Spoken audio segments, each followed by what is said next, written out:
आत्मा के नित्यत्व को और स्पष्ट करने के लिए अगले श्लोक में कहा, हंता चेत मन्यते हंतुम, हतश्चेत मन्यते हतम। जो मारने वाला है वो यदि ये समझता है कि मैं दूसरे को मार रहा हूं, मैं दूसरे को मार दूंगा,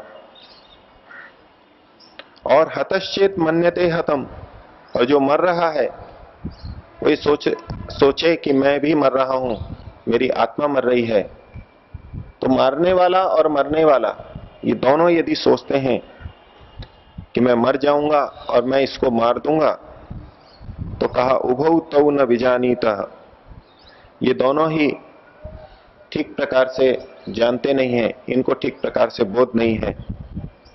कारण नायम हंति न हन्यते, न तो ये आत्मा मारा जा सकता है और न ही ये मरता है। किसी के मारने पर ये मारा नहीं जा सकता और मरने पर मर नहीं सकता। न ये मरता है और न ये मारा जा सकता है। इसको यदि हम यूं सोचें, जैसे कि गीता की स्थिति, युद्ध की स्थिति बनी थी, तो कृष्ण ने अर्जुन को यही कहा था। अर्जुन ये देख रहा था कि मैं इन सबको मारूंगा, ये सब मेरे को मारेंगे, हम एक दूसरे के परिचित संबंधी एक दूसरे को मार देंगे। तो कृष्ण ने यही उपदेश दिया था कि कौन किसको मारने वाला है। एक दृष्टि से ये सब आत्माएं अमर हैं, इसलिए इनको कोई मार ही नहीं सकता, और यदि अधर्म के रास्ते पे हैं तो इनका शरीर से छूट जाना ही इनके लिए हितकर है। इसका यह भी मतलब नहीं है कि हम किसी को भी मारते रहें और ये कहें कि आत्मा तो मरता नहीं है, इसलिए मारने में कोई दोष नहीं, हम तो किसी को मार ही नहीं रहे हैं। चाहे किसी पशु को मार के खा जाएं, चाहे किसी मनुष्य को मार के उसकी धन संपत्ति का हरण कर लें, वहां हम ये नहीं कह सकते कि आत्मा तो मरता ही नहीं है और अब मैंने किसी को मारा ही नहीं है। जो धर्म के रास्ते पे चल रहे हैं उनके लिए ये सत्य है कि यदि वो अधार्मिक को मारते हैं, अगर कोई राजा दुष्टात्मा को दंड देता है, मृत्यु दंड देता है, हिंसक पशुओं को मारता है, उससे प्रजा की रक्षा करता है, तो वहां उसको कोई दोष नहीं लगता, बल्कि वो उस आत्मा की रक्षा करता है। जो दुष्टात्मा है उसको इस शरीर से मुक्त करके पाप कर्मों से रोक देता है। लेकिन अगर कोई अधर्म पूर्वक किसी का शरीर उससे भिन्न करता है, शरीर को नष्ट करता है, तो ये उसके पाप के अंदर आएगा। और जो सज्जन व्यक्ति किसी के द्वारा प्रताड़ित होकर के मृत्यु को पाए, वो अपने आप में इससे संतोष कर सकता है कि मेरा शरीर तो इसके द्वारा छूटा गया है, छूट सकता है, लेकिन मेरे कर्म मेरे साथ हैं और परमात्मा मुझे उचित क्षतिपूर्ति करके उचित शरीर मेरे को प्रदान करेगा। वास्तव में तो मैं मर ही नहीं सकता। और इस भावना को रख करके वो धर्म के रास्ते पर निर्भयता से चल सकता है। हमारे अंदर ये आश्वासन, ये आश्वस्ति, ये निश्चितता का भाव यदि आ जाए कि मैं कभी मर नहीं सकता, तो ऐसा व्यक्ति कभी धर्म से विचलित भी नहीं हो सकता।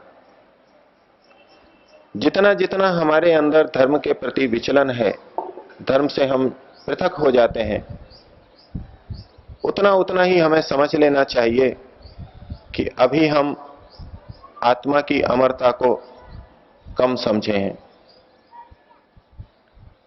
तो आत्मा के इस सामान्य से दिखने वाले उपदेश को यमाचार्य ने दिया। चूंकि ये उपदेश हम बचपन से सुनते आए हैं, इसलिए हमें लगता है कि ये बड़ा सामान्य सा उपदेश है, लेकिन उस परम तत्व को पाने के लिए, इस तत्व को और विचार करके, मनन करके इस भावना को मन के अंदर बहुत बढ़ाने की आवश्यकता है, जिससे कि हम निर्भय होकर के धर्म के रास्ते पर चल सकें। प्रभु से प्रार्थना करेंगे।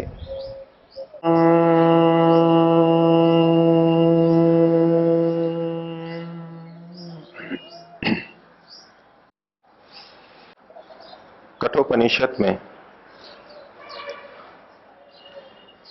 यमाचार्य ने नचिकेता को आत्मा के बारे में बताया कि आत्मा न तो कभी उत्पन्न होती है और न ही ये मरती है। ये किसी से उत्पन्न नहीं होती और कोई भी आत्मा, अन्य भी कोई आत्मा उत्पन्न नहीं होती। ये नित्य शाश्वत तत्व है और किसी के मारने पर भी मरता नहीं है। और जो ये सोचते हैं कि मैंने दूसरे को मार दिया अथवा दूसरा मेरे को मार सकता है, तो ये दोनों ही अपने आप को अर्थात आत्मा को ठीक तरह जानने वाले नहीं हैं। ये सारा उपदेश दे करके यमाचार्य नचिकेता को कहना चाहते हैं कि ये जन्म और मरण, शरीर का छूटना और शरीर का मिलना, ये तो होता रहेगा, लेकिन आत्मा की ये यात्रा लगातार चलती रहेगी। केवल इस जन्म तक ही इस आत्मा की यात्रा नहीं है, ये आगे आगे तक चलता रहेगा। आत्मा का उपदेश देकर के फिर से परमात्मा के बारे में कुछ और बातें बता रहे हैं कि परमात्मा कैसा है, जिस परमात्मा को हम पाना चाहते हैं वो कैसा है। यमाचार्य कहते हैं, अणोरणीयान महतो महीयान। वो परमात्मा अणु से भी अणु है। अणु का एक तात्पर्य होता है जो छोटा हो।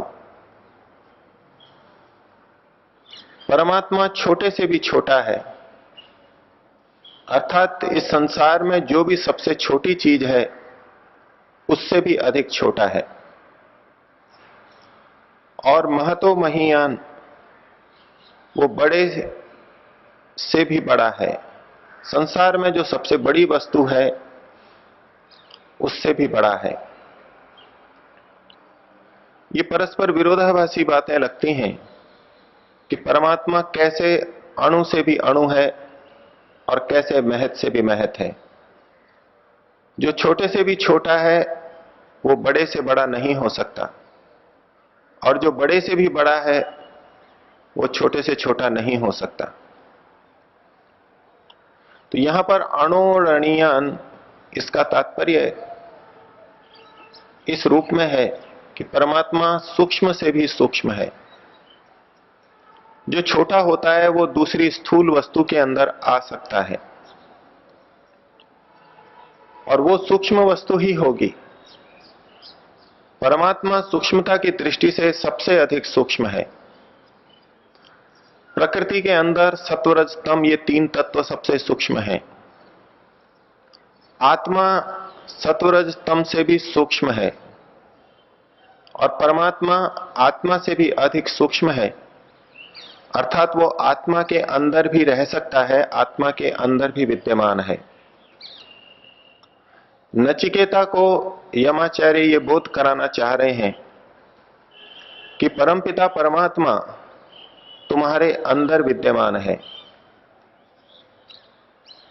परमपिता परमात्मा को सर्वव्यापक मानते हुए भी ये एक भाव मन में बन सकता है कि वो सब जगह है, अर्थात मेरे चारों तरफ है। लेकिन परमात्मा को चारों तरफ देखते हुए व्यक्ति अपने अंदर मानना छोड़ भी सकता है। तो बोध कराना चाहते हैं कि वो अणु से भी अणु है, सूक्ष्म से भी सूक्ष्म है, अर्थात सूक्ष्म आत्मा के अंदर भी वो परमपिता परमात्मा विद्यमान है, अर्थात वो हमारे इतना अधिक निकट है। जीवात्मा के अंदर सत्वरज तम रूपी प्रकृति के सूक्ष्मतम कण नहीं रह सकते। आत्मा सत्वरज तम के अंदर रह सकता है क्योंकि वो सत्वरज तम से भी अधिक सूक्ष्म है। लेकिन आत्मा के भी अंदर, आत्मा के भी अत्यंत निकट, अंदर से भी अंदर जो रह सकता है वो परमपिता परमात्मा है, वो इतना अधिक निकट है। परमात्मा को सूक्ष्म स्वीकार करके किसी के मन में ये बात आ जाए कि जब वो मेरे अंदर है तो बस वो मेरे अंदर ही है, तो यमाचार्य कह रहे हैं कि नहीं, वो बड़े से भी बड़ा है। जिस आकाश को हम इतना महान, व्यापक, विस्तृत मानते हैं, ये परमात्मा उससे भी बड़ा है, उससे भी परे विद्यमान है। अणोरणीयान महतो महीयान आत्मास्य जंतोर निहितम गुहायाम। और इस जंतु में वो कहां पर है? जो प्राणी जगत है उसके अंदर ये परमात्मा कहां पर विद्यमान है? एक तरफ कहा गया वो सूक्ष्म से भी सूक्ष्म है, अर्थात सबके अंदर है, और वो महान से भी महान है, अर्थात सबके बाहर और सबके परे भी विद्यमान है। तो ये परमात्मा हमारे शरीर में कहां विद्यमान है?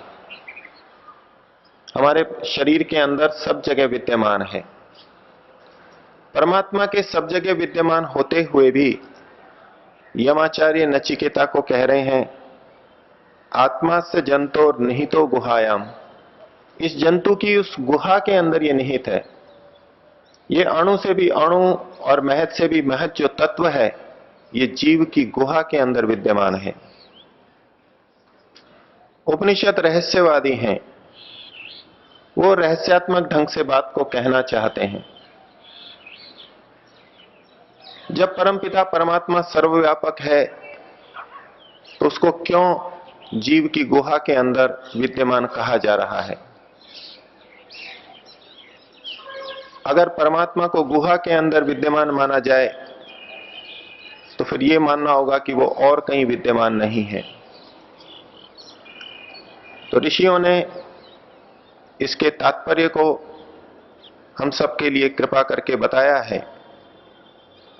वेदांत दर्शन में इस प्रश्न को उठा करके उसका समाधान किया कि चूंकि आत्मा स्वयं इस अंतर्गुहा के अंदर रहता है,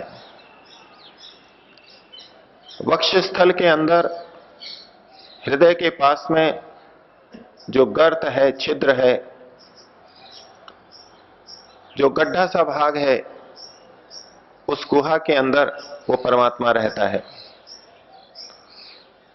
परमात्मा का जो ये कथन है वो जीव के द्वारा परमात्मा के प्राप्ति स्थल को बताने के लिए है। सर्वव्यापक और सबसे सूक्ष्म परमात्मा जीव को कहां प्राप्त होता है? वो कौन सा स्थान है जहां जीव परमात्मा को पा सकता है, परमात्मा का साक्षात्कार कर सकता है? तो वो उस जंतु का, उस जीव का, उस मनुष्य का ये गुहा स्थल है, हृदय के पास का स्थान है जहां वो पाया जा सकता है। इसलिए यमाचार्य ने परमात्मा को महान से भी महान बताते हुए दूसरी तरफ कहा कि वो जंतु की गुहा के अंदर निहित है। यमाचार्य भी ये जानते थे कि जंतु के हाथ पैर में और पूरे शरीर में भी वो परमात्मा विद्यमान है, लेकिन प्राप्तव्य स्थल की दृष्टि से उन्होंने कहा कि ये उसकी गुहा के अंदर विद्यमान है। और उस परमपिता परमात्मा को कौन पा सकता है? जब वो हर जंतु की गुहा में विद्यमान है, आत्मा के अंदर भी विद्यमान है, फिर तो वो सबके लिए प्राप्य होना चाहिए। लेकिन यमाचार्य कहते हैं कि उसको हर व्यक्ति नहीं पा सकता, तो फिर कौन उस परमात्मा को पा सकता है? तो कहा, तम अक्रतुः पश्यति वीत शोकः धातु प्रसादात महिमानम आत्मनः। उस परमात्मा की महिमा को कौन देख सकता है? तो कहा, अक्रतुः, जो अक्रतु है। क्रतु का एक तात्पर्य होता है यज्ञ। यज्ञ का मतलब देव पूजा, संगतिकरण, दान, अर्थात जो शुभ कर्मों को करता है, पुण्य कर्मों को करता है। इन पुण्य कर्मों को क्रतु कहा गया। लेकिन परमात्मा को कौन प्राप्त करता है? तो कहा कि अक्रतु, जो इन पुण्य कर्मों को नहीं करता है वो उस परमपिता परमात्मा को पाता है। अब उपनिषद तो रहस्यवादी हैं, वो इस तरह की बात कहेंगे कि प्रारंभिक दृष्टि से वो हमको विपरीत लगेगी, कुछ समझ में नहीं आएगी। हम अब तक ये सुनते समझते रहे हैं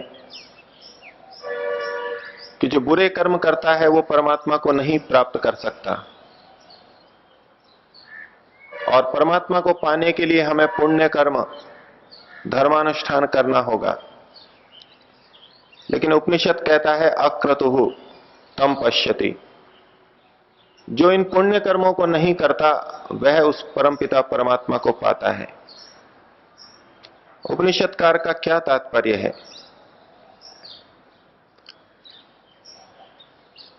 पुण्य कर्म वे कहे जाते हैं जो व्यक्ति विविध कामनाओं के साथ, लौकिक कामनाओं के साथ में अच्छे शास्त्र विहित कर्मों को करता है, अर्थात वे सकाम कर्म जो अन्यों के उपकार के लिए किए जाते हैं, वे सकाम कर्म जो अपने भावी शुभ फल की प्राप्ति के लिए किए जाते हैं, वो पुण्य कहलाएंगे। पिछले दिनों भी आपके सामने शास्त्र का अभिप्राय रखा था कि योगी के कर्म अशुक्ल अकृष्ण होते हैं। योगी के कर्म अशुक्ल होते हैं, शुक्ल नहीं होते, अर्थात वो पुण्य कर्मों को नहीं करता। वो पुण्य कर्मों को नहीं करता, इसका यह तात्पर्य नहीं कि वो अच्छे कर्म नहीं करता, वो सकाम कर्मों को नहीं करता। तो परमात्मा को वही व्यक्ति पा सकता है जो सकाम कर्म ना करे, अर्थात निष्काम कर्म करे।